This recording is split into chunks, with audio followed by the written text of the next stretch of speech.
Page 79, Oh Susanna.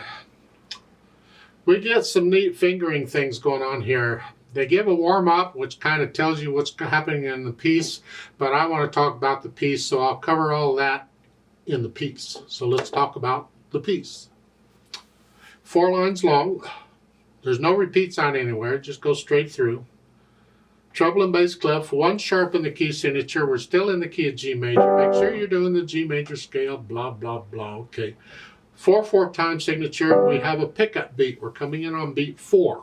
So the first 3 beats, if you look, are at the bottom, the last measure. So it's 4 and 1. I want to take it one hand at a time to make sure we understand what each hands are doing, because we're starting to get a little more advanced in our fingering here. So let's just make sure we got the fingering and everything worked out. The right hand, at the end of the first line, you just have the D7 chord, and you can finger that the way they're showing, or with a 2, depending on how big your hands are. I'll leave that up to you.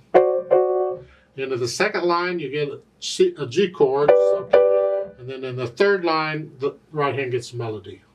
And you're sort of here, you're sort of like in a 4 chord, you come up. That's basically where we are. We want the thumb to stay on the G. So we're here. 2, 2, 3, 4. So if you just leave the thumb there to begin with, they say you're moving. You're here and then you're moving. I say you're here all along. You don't need to move. Until here, now the second finger comes down. Here, the last line. Let's look at this. The first measure of the last line, you have 2 Ds. The first D's with a 5th and the second one's with a 4th. That's because we need the little finger for the E. We did change hand positions here by doing that. One of the principles of the fingering style that I use and I teach, the one I used in college that I use the most, is we can take advantage of repeated notes to change hand positions when we need to get ready for what's coming. Here we have an E where we're in this position, and E is not in this position. So I'm going to change hand positions to here. So now the E is in the hand position. So it's 5, 4. I just played the 2 Ds with 2 different fingers. You want to get to where you can do this without looking at the keyboard, but we're going to do this a lot. We're going to be changing hand positions on repeated notes a lot. I do it. And then you just bring the thumb back down, and we changed hand positions again. And this time we crawled around a little bit because we were here. I just bring the thumb down and then the rest of the hand down. So we changed hand. We went back. Left hand starts with a melody. Here, 4 and 1, and here we could change hand positions here. I could do a 1-2, so I could play the E with the thumb. But we're using another type of, we're staying here, we're just crossing over for 1 note. See, it's easier when your thumb's involved, you can cross over the thumb, but when the little finger's involved, it's not so easy to cross over there. So we have to use a different style. So here, we're staying here, we're just crossing over for 1 note. Third line down, you get the chords. The 4 chord is the C chord, and then the G chord, 5/7 chord. Okay, put the hands together. The first 2 lines aren't bad because it's not doing much.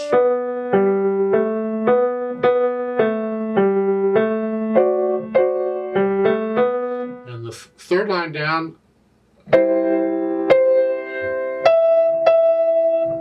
make sure that you lift the left hand up for the rest.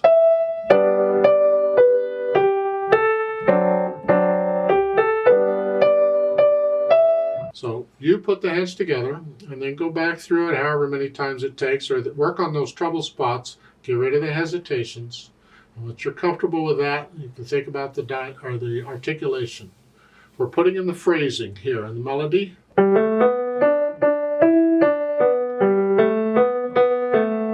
Lift up. It's like taking a breath. At the end of the second line, you get a rest, you have to lift up. The same thing for the third line here.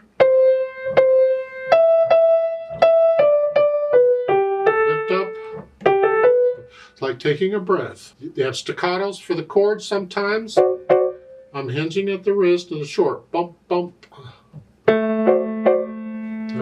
Dynamics apply to the melody.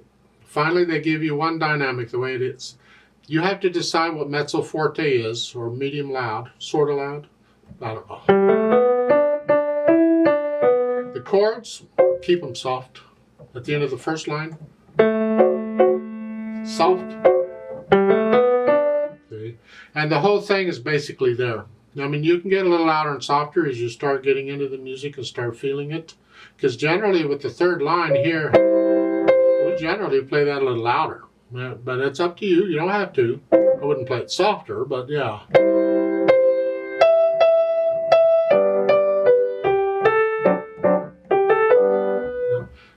It's interpretation.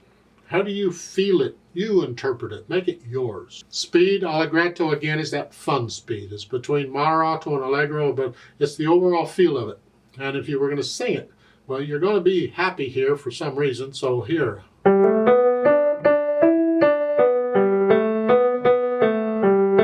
And give it the natural accents. 1, 2, 3, 4. 1, 2, 3, 4. 1. You should feel that going to here. Go to here.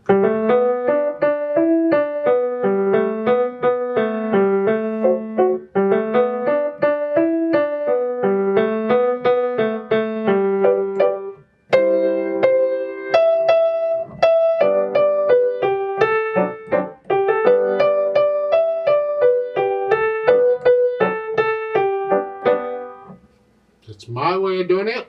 After a few more cups of coffee, I would do it differently. It's just how I feel it. Maybe it's too fast. You don't want to take it that fast? Okay, slow it down. I don't care. Let's play it together slowly to double check the notes and the rhythms. I'm not doing dynamics. I'm going to do both hands about the same. I will do the staccatos and all that. So I'll give us 3 counts because we come in on beat 4. 1, ready, and go, and.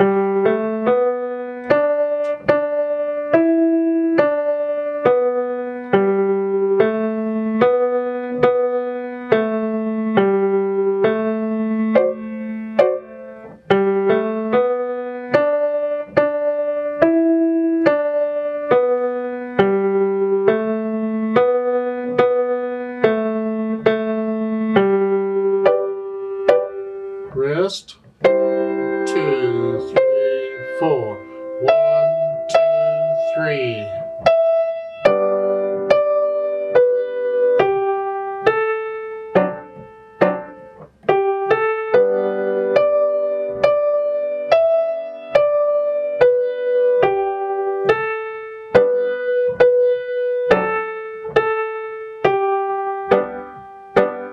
Off.